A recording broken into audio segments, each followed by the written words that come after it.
esta semilla en nuestro corazón y preparemos todo nuestro ser para escuchar la palabra de Dios. Amén. Adelante, mi hermano Santiago. Muchas gracias. Te esperas tantito aquí para hacerla. ¿Tienes ahí el pasaje? Ok. Bueno. Pues hermanos, es un placer compartir la palabra con todos ustedes el día de hoy. Vamos a pedir la dirección del Señor y vamos a pedirle que Él hable a nuestras vidas. Padre Celestial, queremos acercarnos a ti en estos momentos para que tú hables a nuestro corazón, hables a nuestra vida y en estos momentos seamos no solo oidores sino también hacedores de tu palabra. Te pido que en este momento tú, como lo decía alguien por ahí, escondas a tu siervo detrás de tu cruz para que tú te engrandezcas y seas tú el que hables. Todo esto te lo pedimos en nombre de Cristo Jesús. Amén. Sí. Vamos a abrir nuestras Biblias, por favor, hermanos, en una historia fabulosa, impresionante de la palabra. Es en Mateo capítulo 21 y vamos a leer del 12 al 17. Le voy a pedir aquí al hermano David, por favor, que haga la lectura audible. Y y vamos a tener la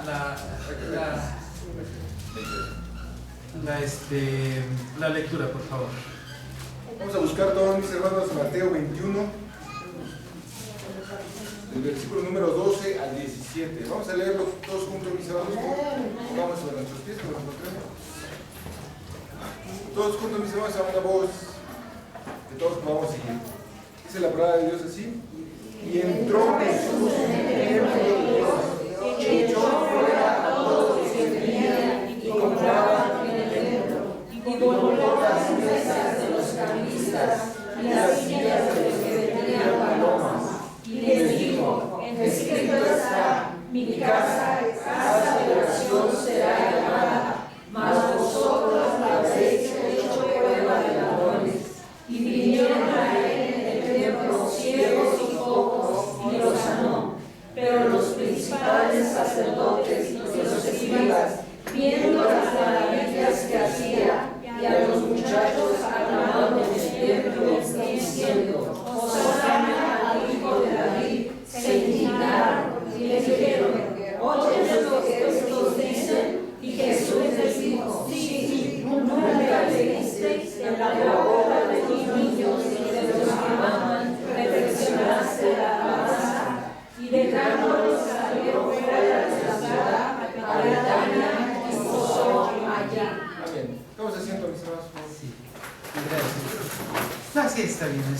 Sí, nada más, en cualquier momento, si estás pendiente para que haya algún texto. Sí. Muchas gracias. Hermanos, el título para la meditación del día de hoy es Vivir la verdad en amor. Son dos grandes asuntos precisamente de la fe cristiana. Por un lado, la verdad, y en este mundo, tenemos, para empezar, la palabra de Dios, que es nuestra única regla de fe y de práctica, y tenemos en ella verdades absolutas. Pero en este mundo que precisamente hay verdades relativas y verdades que de alguna manera vamos nosotros adecuando a nuestras perspectivas, nuestros sentimientos, nuestros puntos de vista, y no solo nuestra verdad, sino a veces cómo vamos pues denotando a veces nuestra propia verdad, ¿no? Me estaba acordando, la otra vez fui, hace tiempo fui con mi hermana que vive en León, Guanajuato. Entonces me subí al camión, entonces me fui así como que pues dispuesto a hacer el viaje. Y entonces pues de repente por acá atrás, en un asiento de atrás, tenía un niño llorando, ¿no? Y así como que, pues un buen rato, y así como que ya de repente, pues ya es desesperante, ¿no? Así como para decirle a la mamá, pues oiga, dele una vueltecita, pero al cuello, por favor, para que se calle, ¿no? Así como que, ¡crack! Y entonces, para que se calle, y porque ya estaba como música de fondo, ¿no? Entonces, pero a veces, pues para uno es molesto, ¿no? De alguna manera, tanto tiempo tenía unos pulmones el niño que bueno, va a ser cantante de ópera o no sé. Pero cuando nos ponemos en el otro lugar, digamos, de los papás, pues ha de decir la persona, ¿no? No, pues, yo pagué un boleto para mi hijo y los demás se tienen que aguantar. Y tienen que, y entonces vamos adecuando nuestras verdades conforme nuestros sentimientos, nuestra forma, nuestros puntos de vista. Y entonces, pero pues también tenemos, por otro lado, verdades absolutas en la Biblia como el amor. Y el amor es un absoluto. Y hay declaraciones fuertes como esta de Dios es amor. Y entonces, pues podemos decir, pues es que hay quien puede decir es que tú debes amar a la persona, al hermano, aceptarlo tal cual es. Y esto es cierto. El problema es que en estos dos grandes asuntos, la gente se polariza. Y entonces se va a los extremos. Y a veces, por ejemplo, el muchacho está en drogas y decimos, pues puedes decir el papá o la mamá, pues es que es mi hijo, yo lo amo tanto y no le voy a decir nada y yo lo quiero mucho y voy a aceptar lo que él diga y lo acepto tal cual es. Y bueno, si nos vamos a lo que es la verdad, pues podemos llegar y decirle, pues, ¿sabes qué, hijo? No es correcto esto. Pero hay quien se va al otro extremo y dice, no, pues la verdad es sobre todas las cosas. Y ahorita voy a llegar, le voy a gritar, lo voy a bofetear, lo voy a correr de la casa, porque precisamente aquí se hace lo que yo digo. Y entonces, el problema es que nos vamos a los extremos. El gran desafío que precisamente con este pasaje puedo hacer la meditación es vivir la verdad en amor. Es decir, tener un equilibrio entre lo que es la palabra de Dios, la verdad, y lo que es ser amoroso y poder llegar a las personas diciendo la verdad, pero también en amor. Porque a veces solemos, no sé, puede ser el esposo a lo mejor muy pues muy amoroso, pero miente y puede decir, no, es que o a lo mejor es muy veraz, pero raspa la convivencia, ¿no? Entonces, el gran desafío que precisamente el Señor nos está dando precisamente en estos momentos es tener ese equilibrio, cómo poder amar a los hermanos y también poder dar comportarnos completamente veraces y poder llegar a tener ese equilibrio. El pasaje que precisamente estamos meditando en Mateo 21, dice que este evento se da precisamente en el templo. Y hay dos palabras en griego donde pues se puede traducir como templo y están bien traducidas. En primer lugar, el templo es por un lado es una pequeña construcción que estaba conformada de el lugar santo y el lugar santísimo. ¿Y quién podía entrar ahí a este lugar? Los sacerdotes, pero no solo el sacerdote, tenía que ser el sumo sacerdote, el jefe de los sacerdotes.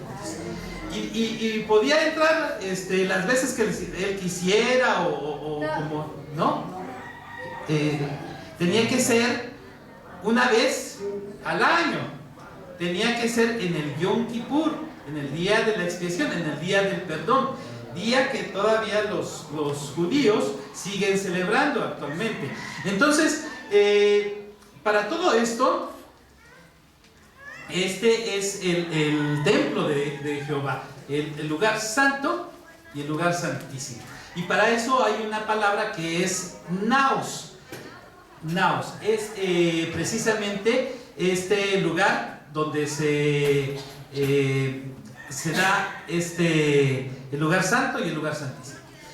Pero hay otra palabra donde está la construcción, o sea, está el naos, pero alrededor hay patios subsecuentes donde se reunía la gente, y entonces estaba, por ejemplo, el patio de los gentiles, donde podían entrar prácticamente cualquier persona. Estaba también el patio de las mujeres. El patio de las mujeres era se accesaba a través de una puerta que se llamaba la Hermosa. ¿Ustedes recuerdan algo de la Hermosa? Donde estaba Pedro. Donde pasa Pedro y Juan y hay un cojo de nacimiento y lo sanan, y precisamente, pero a lo mejor dicen, pero pues, ¿cómo pasa ahí Pedro y Juan a través de la Hermosa? Bueno, es que ese lugar podía accesar hombres y mujeres, pero únicamente israelitas. También estaba el patio de los sacerdotes, donde únicamente entraban los sacerdotes para hacer su oficio.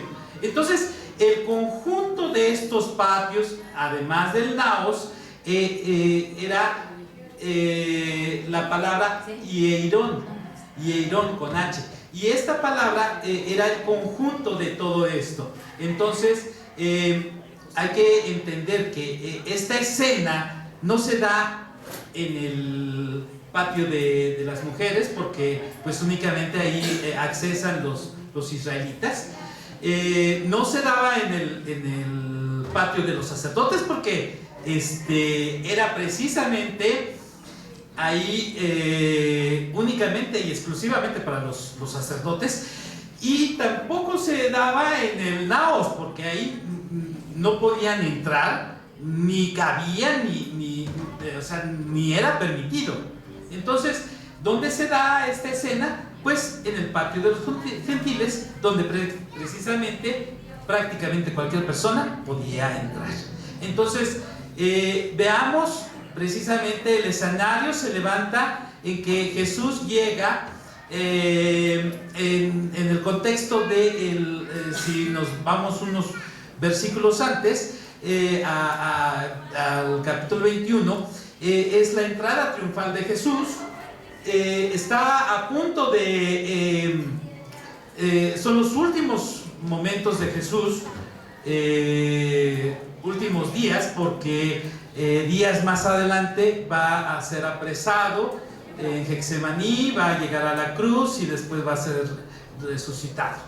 Pero llega y se encuentra precisamente con esta escena en el templo, donde vuelca precisamente las mesas de los cambistas y de palomas, y da esta explicación, digámoslo así, donde él está muy enojado y dice, han convertido mi casa de oración en cueva de ladrones. ¿Por qué? ¿Qué era lo que había ahí en el patio de los gentiles? La Biblia nos enseña por lo menos dos cosas. Número uno, ahí había una especie de banco donde cambiaban monedas. ¿Por qué? Porque precisamente había un impuesto que se tenía que pagar cerca de la Pascua, y ponían en toda la provincia miles de casillas, así como si fueran a votar, para que la gente pagara el impuesto, que era un medio ciclo de plata. Pero había muchos peregrinos, miles de peregrinos que llegaban ahí y no habían pagado el impuesto, entonces llegaban precisamente a pagarlo. Había ciertas implicaciones para esto. En primer lugar, tenía que ser el peso exacto, tenía que ser medio ciclo de plata. O sea que si uno llegaba con un lingote de plata, pues, o sea, pues ya se pasaba, digamos, del peso, y lo que necesitaban ellos era una moneda sellada, una moneda con el peso exacto. Entonces lo que hacían era cambiar precisamente ese dinero, y entonces tenía que ser exacto. Número dos, se hacía esto precisamente para varias cosas. Parte de ese dinero era para el cambista, no todo el dinero, sino parte era llegaba a bolsas del cambista. Es como decir actualmente el cambio en el dólar o en el euro. Siempre escuchamos a la compra y a la venta. Entonces, parte de ese dinero servía precisamente para los cambistas. No podemos decir que pues era como un favor lo que estaban haciendo, pero precisamente era para poder era como el sueldo que ellos estaban desquitando. Número dos,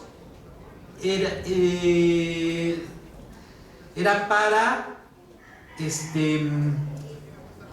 cubrir los hoyos de las calles. Fíjense que hace 8 días aquí a nuestra hermana Ivonne se le ponchó la llanta, y dije, bueno, pues así como que ya con ganas de ir al municipio y decirles, ¿no? Pues que desde aquel entonces ya se daba esta situación, ¿no? De para qué servía el impuesto, ¿no? Pero pues a pesar de tantos años no se siguen pavimentando las calles y no se terminan de pavimentar, ¿verdad? Y bueno, y otra era para precisamente cubrir el templo de oro. Entonces se compraban planchas de oro para cubrirlo de oro, ¿no?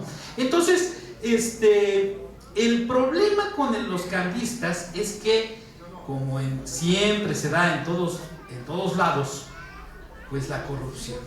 Y entonces agarraban más dinero de lo que debían, o subían el impuesto. Entonces, pues esto era lo que ellos estaban haciendo. Ellos estaban permitidos precisamente por el jefe de los sacerdotes, ¿no? El sumo sacerdote. Pero, pues de alguna manera, pues estaban abusando precisamente de de ese trabajo, porque esa gente iba a adorar, y lo que estaban haciendo era que se estaban metiendo más dinero a la bolsa de lo que era permitido. Número 2, dice que había palomas. Entonces, y no solo palomas, había también muchos animales que precisamente iban para precisamente el sacrificio. ¿Por qué palomas? Bueno, cuando una persona, por ejemplo una mujer tenía un hijo, se tenía que purificar. Entonces una ofrenda que llevaba la mujer era precisamente llevar una paloma. O también un leproso que haya sido sanado de cualquier forma, por lo que ustedes quieran, pues se presentaba ante los sacerdotes, y entonces la ofrenda también era una paloma. Ahora, no solo era una paloma, también había diferentes animales.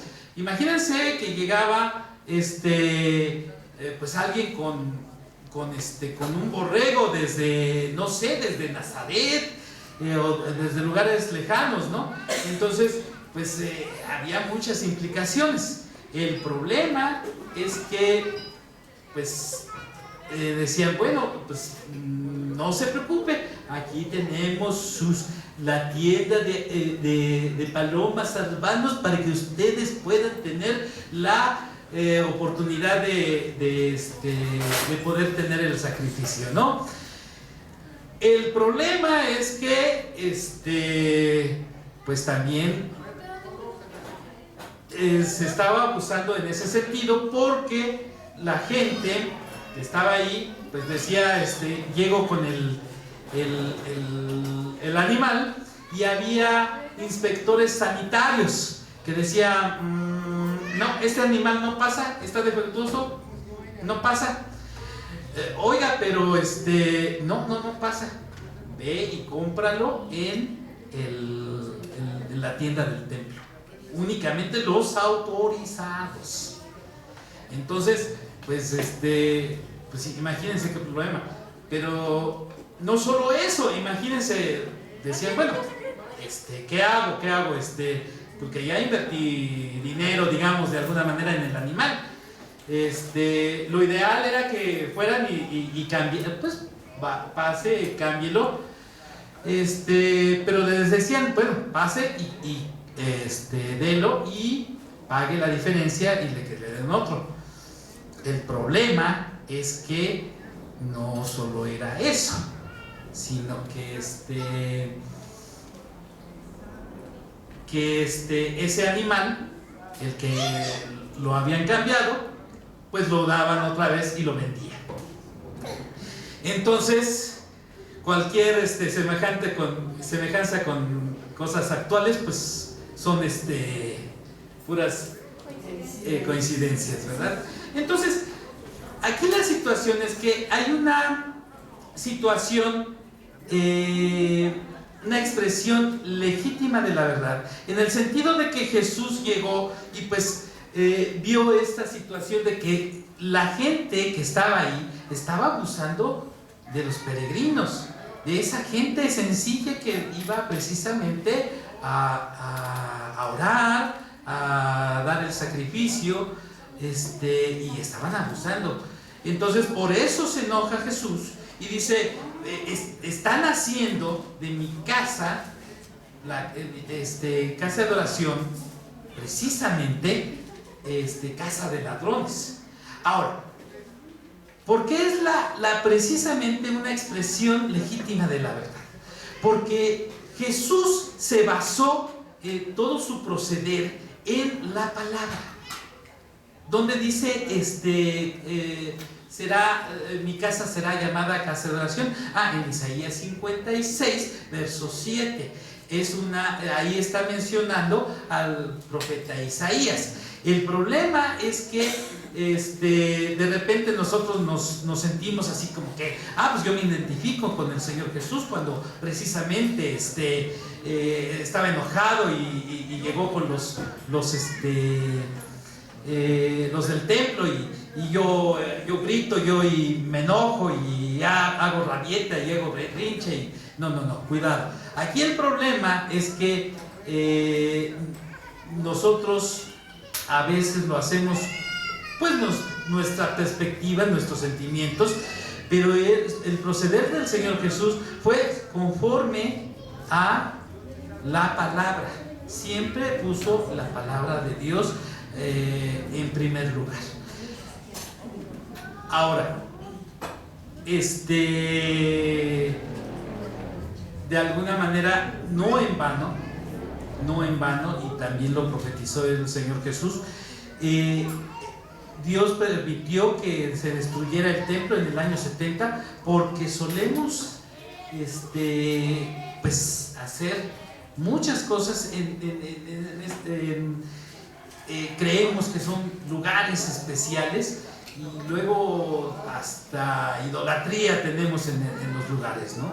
Pero no en vano fue destruido el templo.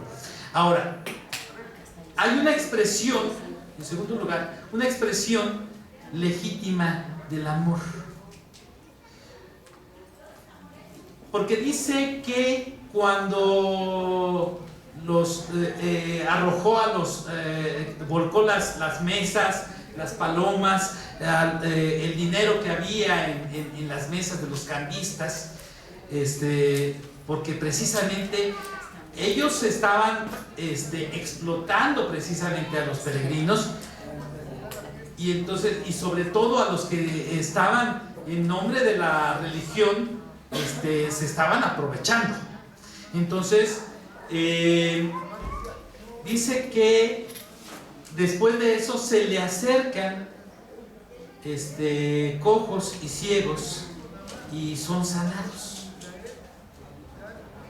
Bueno, mi pensamiento, y yo diría que sí, a lo mejor seguramente si se acercan después de ¿cómo se sienten después de un berrinche o estar enojados?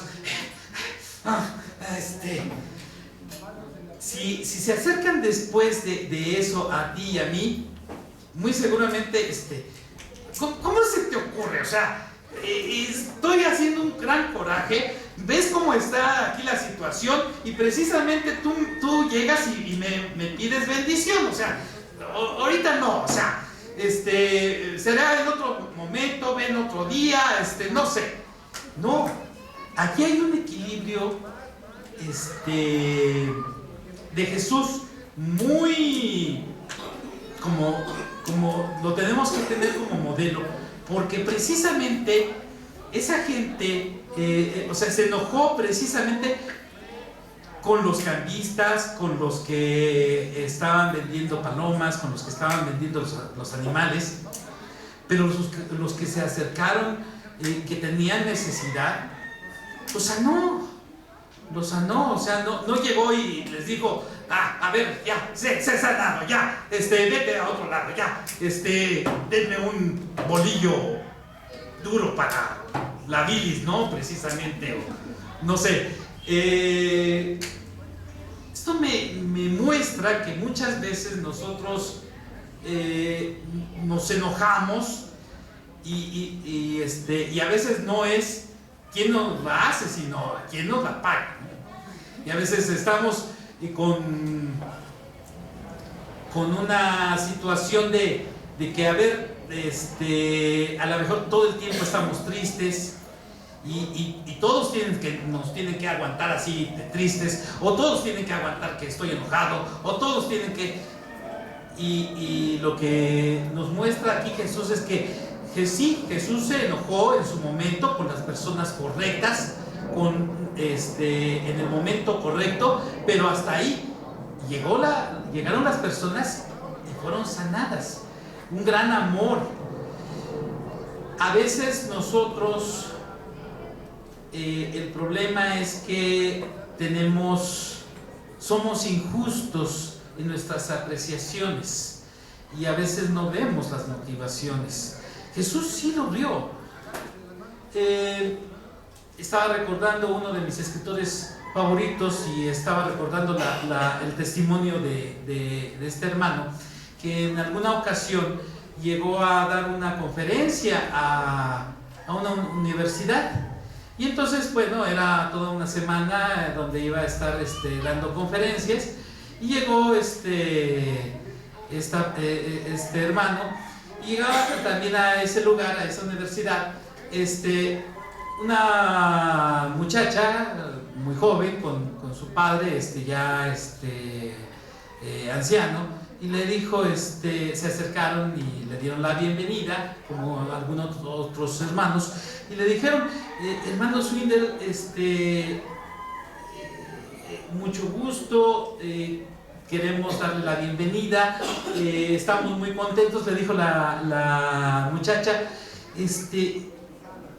queríamos venir porque fíjese que mi papá lo super admira y supimos que iba a estar aquí dando las conferencias, entonces quisimos estar aquí. Dijo, pues qué bendición, qué bueno. Y entonces se empieza la conferencia, ellos agarraron, la muchacha y su papá, un buen lugar, y entonces empieza a dictar su conferencia el hermano, y empieza a dictarla cuando el señor grande empieza a cabecear y se empieza a quedar dormido, ¿no? Y entonces el hermano Swindle dice que así como que lo vio, estaba así predicando, y dijo, pero ¿cómo es posible? O sea, llegan, me dicen que yo soy su héroe, que no sé qué, y pues, o sea, se duermen en mis narices, ¿no? Y entonces, pues al día siguiente lo mismo, llegan, dicta su conferencia, y el señor grande se vuelve a dormir. Y así toda la semana, ¿no? Al término de la semana, el hermano Swindle, pues hubo un momento de consagración, y se acerca la muchacha al hermano y le dice, pues hermano, ha sido de gran bendición el estar aquí. Quiero decirle que mi papá lo disfrutó enormemente, y él por acá bien molesto, ¿no? Porque él decía que ya ni venga porque es un hipócrita, ¿cómo es posible, no? Y entonces se acerca a la muchacha y le dice, fue de gran bendición, mi padre lo disfrutó un tanto, déjeme decirle que mi papá tiene un cáncer terminal y está tomando medicamentos muy fuertes que prácticamente lo dejan postrado. Y dice el hermano que eso es algo que nunca voy a olvidar. Y es que precisamente somos injustos a veces en nuestras apreciaciones, ¿no? Nosotros juzgamos muy fácilmente, y bueno, aquí la situación es que Jesús sabía las motivaciones de cada uno de ellos. A quienes tuvo que, con quien se tuvo que enojar, precisamente se enojó, pero con los que tuvo que bendecir y sanarlos, lo hizo. Entonces, precisamente ahí tenemos el amor, un amor desbordante. Fue terriblemente veraz, pero también terriblemente amoroso. Ahora, tenemos una tercera cosa, una expresión de los legalistas.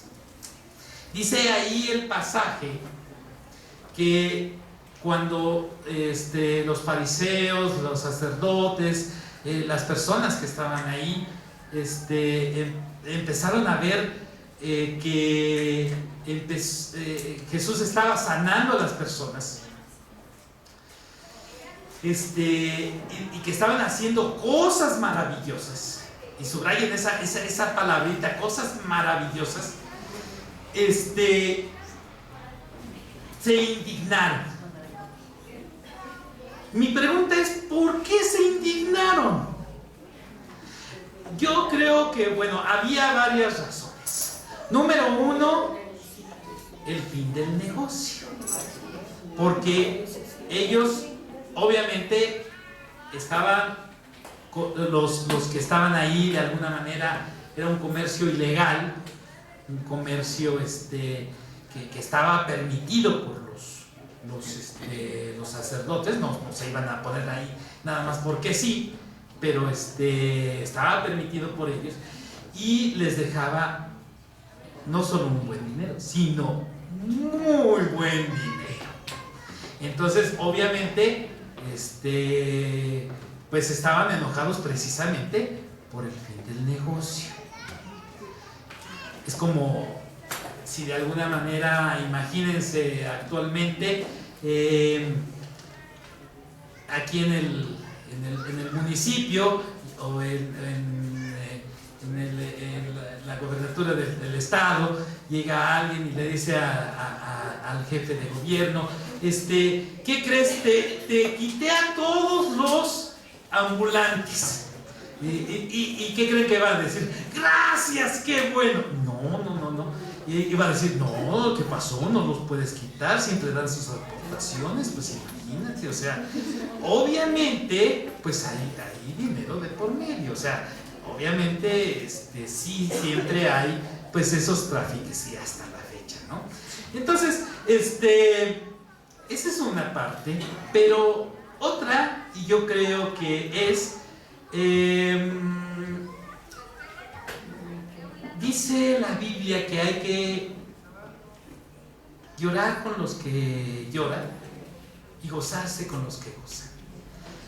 Y en mi experiencia en el ministerio,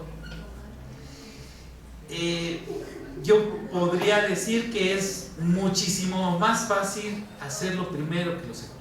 Llorar con los que lloran, que hacer, es relativamente más fácil. ¿Por qué? Porque de alguna manera, pues se ora por el hermano, por, no sé, el familiar que está enfermo, y a lo mejor si muere, pues lo acompañamos en su dolor, estamos en el velorio, vamos al cementerio con él, estamos, y pues nos lloramos, pero a veces no podemos soportar que a un hermano le vaya mejor que a otro. A veces no podemos soportar, es más fácil llorar con los que lloran y no gozarnos con los que se gozan, porque a veces decimos, no, pues, yo quisiera esa bendición, y a veces la envidia nos corroe, y pues imagínense, o sea, estos fariseos, estos legalistas, híjole, es que no lo puedo creer, ¿cómo es posible? O sea, ahora, hay dos implicaciones, hay contrastes, porque están, por un lado, los niños y los legalistas, porque los legalistas, o sea, cuando vieron esto, se indignaron y protestaron. El contraste no es Jesús y los legalistas, no, es los niños y los legalistas. ¿Por qué? Porque los niños empezaron a gritar, ¿no? También, y a lo mejor tratando de justificar y a lo mejor a las personas en el sentido de que a lo mejor pues no les gustaban los gritos de los niños, que a lo mejor no era como los gritos que les platicaba al principio de ese niño que ya se callara, ¿no? Pero era más bien en ese sentido de ese contraste de que niños podían encontrar una alusión al Mesías, porque era algo extraordinario lo que estaba pasando en ese momento. ¿Ustedes creen que era algo normal que cambistas, que gente que estaba ahí en el templo vendiendo animales, o sea, estuvieran corriendo despavoridos porque alguien los había corrido? Pues no, era algo normal que precisamente estuvieran ahí los ciegos y cojos siendo sanados, los ciegos abriendo sus ojos y viendo y todo. Entonces los niños estaban, a lo mejor niños, adolescentes, a lo mejor jóvenes, estaban asombrados y empezaron, Hosana, al hijo de David, o sea, era una alusión al Mesías. Y entonces decían, bueno, es eso, ¿por qué se indignaron? Porque precisamente dijeron, bueno, ¿cómo es posible este tipo de cosas? Lo impresionante es que ellos llegan y le dicen, protestaron y dijeron, ¿oyes lo que están diciendo? Y les dijo, claro que sí, no han escuchado. Y vuelve a citar las escrituras, el Señor Jesús. Habla precisamente Salmo, el capítulo 8, el verso 2. ¿Alguien lo puede? Se lo leo, hermano. Sí. Dice, de la boca de los niños y de los que maman, fundaste la fortaleza, a causa de tus enemigos, para hacer callar al enemigo y al vengativo. 8.2. Sí, gracias. Entonces, ahí es donde precisamente está citando el Salmo 2, y entonces, pero ¿qué es lo que estaba diciendo los legalistas, la gente que estaba ahí? No, pues es que escrito está. No, ellos se basaron en sus sentimientos y en su forma porque se estaban refugiando en la ley y no precisamente en la misericordia. Entonces, Jesús llega y les dice, claro que sí, o sea, sí estoy escuchando, o sea, está citando nuevamente las escrituras. Y por un lado tenemos a los niños que pueden encontrar en su sencillez que pueden ver que Dios está actuando, y los legalistas que pueden tener una religión sofisticada y a veces ya no disfrutan, ¿no?, de las grandes bendiciones del Señor, y entonces con corazón duro pueden decir no. A lo mejor puede haber grandes bendiciones en nuestras vidas y la gente dura, de corazón duro, puede decir no. Entonces, hay muchas implicaciones en ese sentido. Número 4 es una expresión de libertad. Jesús pudo haber dicho, cállense, a los niños, cállense, pero no lo hizo. ¿Por qué? Porque precisamente está ahí citando al Salmo 8, y no era precisamente porque está citando las escrituras, se está basando en eso, ¿no? No es en que, híjole, es que se siente re bonito para que le digan a uno, hijo de David, o sea, Osana, el hijo de David. No, se siente re bonito, ¿no? Entonces, no, más bien ahí es una situación de que el Señor, ¿por qué no los calla? Porque estaban haciendo lo correcto. No desde la perspectiva de Jesús, sino desde la perspectiva de Dios, desde la perspectiva de la Escritura. Entonces, esa es, por un lado. Yo creo que hay en la iglesia dos tipos de personas que son muy infelices. Aquellos que tratan de controlar todo, andan como policías espirituales y andan queriendo decirle a toda la gente cómo se debe de comportar y proceder. Y el otro tipo de gente que son muy infelices son aquellos que le hacen caso. Entonces,